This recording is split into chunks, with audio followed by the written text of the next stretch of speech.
nggak ada ceritanya tuh riwayatnya habis lahir di khitan, nggak ada. Nggak ada. 7 hari kalau yang dibilang seperti itu. Syariat Dan Islam. dan saya sendiri pas prakteknya itu khitan pas bayi ya, Iya, terutama 7 hari. 7 hari. Sembuhnya cepat. Sembuhnya cepat. Semuanya cepat, proses khitannya relatif lebih mudah Iya. buat saya karena ukurannya kecil, jahitnya paling cuma 4 kali.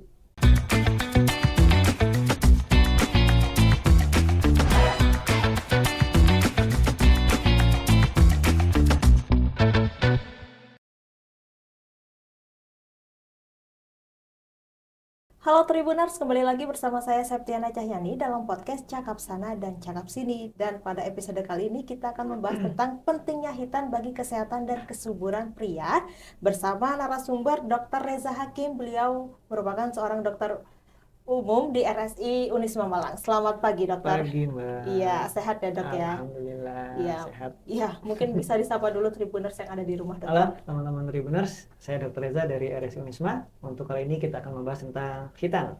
Khitan. Baik, terima kasih dokter atas waktu dan kesempatannya ya, dok. Kita langsung aja, dok.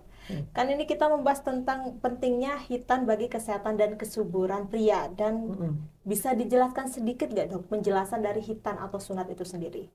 Khitan itu kalau secara syariatnya ya, Iya, dok. itu ya memotong kulup. Kulup tuh bahasa awam ya. Iya. Kulup, kulit yang menutupi kepalanya penis. Iya. Gitu. Prinsipnya itu kalau di pria. Tapi ada juga tuh istilahnya khitan wanita. Oh, itu ada. tapi mungkin kita nggak bahas sekarang ya. Iya. Ada beberapa pertentangan di sana. Iya. Kita bahasin waktu aja untuk yang itu. Nah, kalau untuk di pria sendiri ya itu tadi, memotong atau membuang kulup atau kulit yang menutupi kepala penisnya pria. Itu paling. Kalau secara definisi ya, Iya, syariat definisi. itu. Kalau secara medis ya ikutnya ke sana juga. Kulit yang menutupi itu dibuang kalau bisa sampai kelihatan antara kepala sama batang itu lehernya, yang bagian cekungannya itu. Biar apa? Kebersihannya benar-benar terjaga. Karena kalau di kulup itu bisa jadi sumber ini nih, sisa-sisa kencing. Jadi secara medis bukan sekedar membuang kulit aja, tapi sampai benar-benar open. Nggak ada tempat lagi untuk dipul dari sisa-sisa kencing. Oh iya, baik dokter. Gitu. Lantas dok, berapa usia yang tepat untuk dihitan? Karena tuh terkadang bayi laki-laki itu sudah dihitan, dok. Kalau secara medis nggak ada batasan. Nggak ada batasan. Paling muda seberapa, cuma setahu saya ya, dari medis itu tidak terlalu menyarankan khitan untuk yang masih bayi. Oh, tidak disarankan. Gitu. Cuma waktu itu ya ada yang bilang bisa menimbulkan trauma atau seperti apa. Cuma kalau secara syariat justru Nabi menyarankan usia 7 hari. 7 hari setelah melahirkan. Betul. 7 hari, 14 hari, habis itu nggak ada keterangan lagi. Udah. Jadi kalau batasan yang paling dini ya setahu saya dari syariat 7 hari itu. 7 hari. Nggak ada ceritanya tuh riwayatnya habis lahir di khitan, nggak ada. Nggak ada. 7 hari kalau yang dibilang. Dan saya sendiri pas prakteknya itu khitan pas bayi ya, terutama 7 hari. 7 hari. Sembuhnya cepat. Sembuhnya cepat.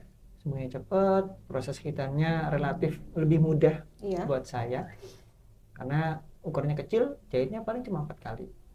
Kalau dari sisi usia ya seperti itu, nggak ada batasan mutlaknya. Nggak ada batasan mutlaknya, dok ya.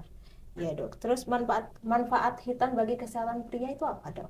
Kalau dari sisi kesehatan tentu hygiene-nya terjaga. Jadi kalau menurut saya ya kayak gini ya. Saya nggak bawa peraga soalnya. Iya, dok. Kalau ini penisnya dia masih tertutup sama kulit, maka sisa kencing yang keluar tentu ada yang tersisa di baliknya kulit itu. Ini yang namanya urin ya, itu kan zat sisa. Dia bisa numpuk di sana, bikin itu lembab terus. Kalau daerah lembab, udah senang banget tuh bakteri berkembang di situ. Tanda-tandanya agak-agak bau tuh ujung penisnya. Berpenyakit lah kalau ada kayak gitu. Akan terjadi peningkatan resiko ISK, infeksi saluran kemih. Oh, infeksi saluran kemih. Bagi laki. Padahal itu kalau di laki, ISK itu kalau dia hygiene bagus, jarang bisa terjadi itu. Cuman dengan dia masih tertutup sama kulit, si glans penis tadi, ya nggak tuntas ininya, nggak benar-benar keluar semua. Ada yang nempel di situ. Itu dari sisi kesehatannya di resiko infeksinya. Resiko, faktor resiko di hitan itu ya dok ya. Betul. Dan ini saya masih belum baca lagi terkait sama prosesnya seperti apa. Cuma ada penelitian yang bilang bahwa pasien-pasien yang menderita kanker CA penis, kanker penis itu semuanya belum dihitan. Belum dihitan. Dan nggak ada datanya tuh orang yang sudah dihitan ada CA penis tuh nggak ada. Cuma prosesnya gimana saya nggak tahu. Iya dok. Itu baru data aja. Dok. Tapi kalau menurut medis ya dok ya, apakah semua pria ini wajib dihitan? Kalau medis kita nggak bisa mewajibkan ya. Oh nggak bisa mewajibkan berarti. Indikasinya nggak ada. Tapi kalau dari hygiene-nya kalau disarankan. Laki-laki itu dihitan. Disarankan untuk dihitan. Gitu.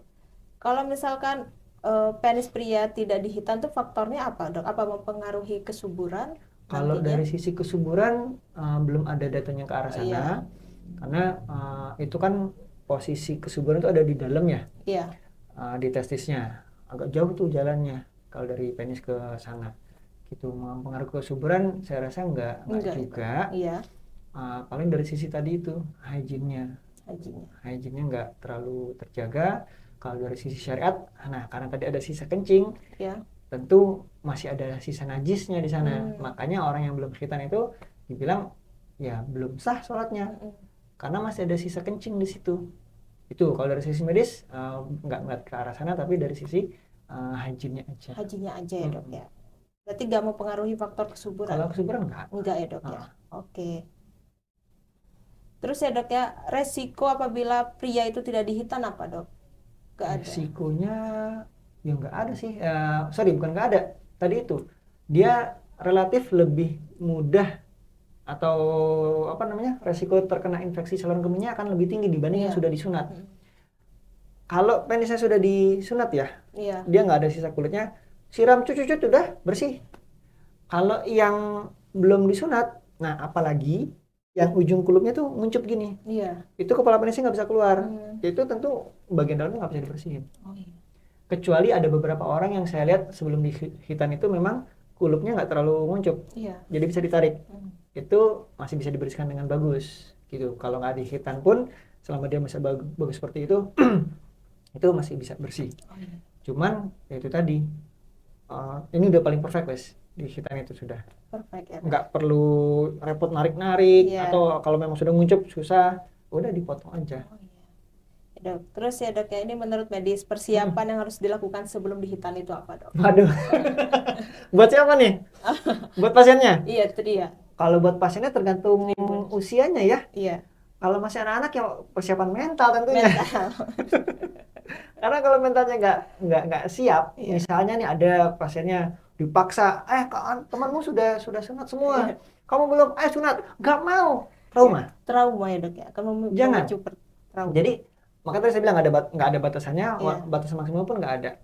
Itu kalau memang anaknya masih belum siap, ya sudah jangan. Psikisnya kesian. Jadi persiapan yang pertama, psikisnya siap dulu. Jadi kalau ada yang ke saya biasanya nanya, dok mau khitan, ini yang mau bapaknya apa anaknya? Anaknya minta sendiri, oke. Itu minimal dia sudah nggak ada trauma psikis tuh karena dipaksa. Itu satu. Yang kedua, kalau boleh ini ya, diperiksa dulu tuh kondisi kulupnya seperti apa. Syukur-syukur kalau kulupnya itu kebuka yang saya bilang tadi. Kalau dia kepalanya bisa dikeluarkan, kita bisa lihat tuh lubangnya posisi di mana. Ini ada kelainan ya, nggak banyak sih. Ada yang lubangnya di bawah sini, ada yang di pangkal, lubang ininya, lubang penisnya itu. Ada yang di atas. Ini kalau sama dokter umum itu kontraindikasi. Jadi jangan saat itu. Kenapa? Lubangnya ini masih bisa di-repair, diperbaiki, dibuat saluran tambahan biar lubangnya tepat di depan. Itu sama dokter bedah plastik atau bedah urologi. Itu. Nah, bahannya dia butuh dari yang kulitnya tadi. Jadi kalau memang ketemu persiapan ya, waduh lubangnya seperti ini, jangan, nggak jadi dihitan. Sebaiknya konsulkan dulu ke bedah untuk di tata laksana ini. Gitu. Gitu ya, Itu Dok, ya. persiapan yang perlu cuma 2 itu sih sebenarnya. 2 itu ya, Dok. Mm-mm. Iya. Dok, bisa dijelaskan metode modern yang sering dipakai oleh RSI Unisma dalam sunat atau hitan agar tidak terasa sakit dan cepat kering itu apa, Dok, Wah, biasanya ini dipakai? banyak faktor, Ya. banyak cara Iya, Dok. dari berbagai sisi. Agak panjang nggak apa-apa ya? Nggak apa-apa, dokter. Nggak apa-apa. Satu, kita harusnya nenangin dulu pasiennya. Iya. Datang biar dia nyaman dulu. Karena kalau sebagus apapun metodenya, kalau anaknya tegang, Iya. itu dicowel dikit aja udah bilang, aduh. Padahal nggak Iya. sakit, tapi Iya. dia ngerasakan sakit. Mm.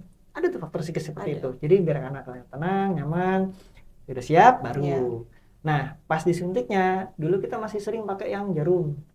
Itu sakit. Iya. Nah, kalau masih pakai jarum, kita usahakan jarumnya yang sekecil mungkin Sekecil mungkin. diameternya. Iya. Jadi pas masuk jarumnya tuh rasa sakitnya nggak bisa dibilang bisa diabaikan lah. Iya. Gitu. Tapi tetap aja sakit sih. Kan masuk jarum ya. Iya. Bukan jarum yang pakai spet yang 3 cc itu yang besar, tapi pakai jarum yang biasa dipakai untuk injeksi suntik insulin. Mungkin pernah lihat Tribuners ya, kecil cuma 1 cc, ujungnya kecil. Nomor 25 atau 26 untuk ukuran jarumnya. Itu mengurangi, sangat mengurangi rasa sakit pas dibius. Kalau masih pakai jarum, Iya. kalau masih pakai suntikan. Terus sudah beberapa tahun ini saya udah pakai yang tanpa jarum. Sayangnya saya nggak bawa alatnya. Oh iya, Dok. Ya, jadi obat biusnya itu masuk ke bawah kulit Iya. tanpa jarum, langsung ditembakkan. Tembak free needle injection, kita buat udah banyak yang kenal mungkin ya, free needle injection. Jadi di suntikannya itu pakai tembakan itu di beberapa titik, minimal di atas sama bawah 2 gitu. Kalau yang jarum kan 4 kali ya, kesana Iya. 1 kesini 1. Itu yang tanpa jarum. Tanpa jarum ya, Dok ya. Itu optimal sih untuk yang sekarang mengurangi rasa sakit. Iya, Dok. Yang ada bukan sakit sebenarnya, kaget, jedar, karena kan tekanannya kencang. Iya. Tapi dia kan nggak ketusuk. Iya. Yang tercipta di sana cuma rasa kaget. Jadi kita jelaskan itu ke pasien untuk persiapannya.